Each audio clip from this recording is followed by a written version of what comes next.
అన్ని తెలిసి ఉండడం కూడా చాలా డేంజర్. కొంతమంది జ్ఞానంతో ఉన్నవారు తొందరగా డెవలప్ అవ్వరు. ఎందుకంటే వాళ్ళలో గర్వం ఉంటది. ఏముంది, నేను సింపుల్ గా సంపాదించేసుకుంటాను, సాధించేసుకోగలుగుతాను అని ఎప్పటికప్పుడు ఎదురు చూస్తూ ఉంటారు. ఎప్పుడప్పుడు వాళ్ళ పనులు రేపటికి పోస్ట్ పోన్ చేసుకుంటారు. ఎందుకంటే నేను సింపుల్ గా చేసేయగలుగుతాను, నేను ఏదైనా సాధించగలను. జ్ఞానులు డెవలప్ అవ్వడం చాలా కష్టం. అందుకని ఎప్పుడు కూడా మనము జ్ఞానులు అని అనుకోవద్దు. దేవుడు జ్ఞానుల జ్ఞానాన్ని వెరితనంగా మారుస్తాడు. దేవుని ఎదుటకు వచ్చినప్పుడు మన జ్ఞానాన్ని ప్రదర్శించకూడదు. దేవుని ఎదుట వెరివారి వరే చిన్నపిల్లల వలె ఉండగలిగితే, ఆయన చెప్పినట్లు చేయగలిగితే ఆశీర్వదించబడతాం. సామెతల గ్రంథం 3:7-8 వచనాలు మనం గమనించినట్లయితే, నేను జ్ఞానిని కదా అని నువ్వు అనుకోనవద్దు, యెహోవా యందు భయభక్తులు కలిగి చెడుతనం విడిచిపెట్టు, అప్పుడు నీ దేహమునకు ఆరోగ్యము, నీ ఎముకలకు సత్వయు కలుగును. ఎప్పుడైతే దేవుని ఎదుట తగ్గించుకుని, నేను జ్ఞానం కాదు దేవుని ఎదుట వెర్రివాన్ని అన్నట్టుగా తగ్గించుకోగలిగితే, మనము ఆరోగ్యవంతులుగా జీవిస్తా ఉంటాం. మంచి మంచి డాక్టర్స్, అన్ని తెలిసిన వారు, జ్ఞానులు కూడా చనిపోవడం మనం గమనిస్తున్నాం. మన జీవ మరణాలు అనేవి దేవుని చేతిలో ఉన్నాయి.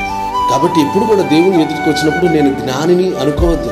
దేవుని ఎదుట భయభక్తులు కలిగి ఉండడం అంటే చెడుతనాన్ని విడిచిపెట్టడమే అని యాకోబు రాసిన పత్రికలో యాకోబు చెప్తా ఉంటాడు. జ్ఞానులు చెడుతనాన్ని తొందరగా విడిచిపెట్టలేరు. అందుకని సొలొమోను రాజు అపార జ్ఞానం కలిగి ఉన్నాడు కాబట్టి తొందరగా చెడుతనంలో పడిపోయాడు. ఎందుకంటే తప్పించుకునే మార్గం నాకు తెలుసు కదా అందుకని అని చెప్పి లైట్ తీసుకుంటారు. అందుకని దేవుని ఎదుట ఎప్పుడు జ్ఞానులుగా ఉండొద్దు. నేను జ్ఞానిని కాదు, వెర్రివాణ్ణి, అని నేను ఇంకా సాధించాల్సింది ఇంకా ఏదో ఉంది అని చెప్పి ఎప్పటికప్పుడు నేర్చుకుంటూ, ఎప్పటికప్పుడు మన చెడుతనాన్ని విడిచిపెడుతూ ఆయన మార్గంలో నమ్మకంగా నడవగలిగితే ఆరోగ్యము, సమృద్ధి, సంతోషం, సమాధానం, వాట్ నాట్ ఆయన ఇవ్వలేదంటూ ఈ భూమి మీద ఏది లేదు. దేవుని ఎదుట తగ్గించుకుని ఆశీర్వదించబడతాం.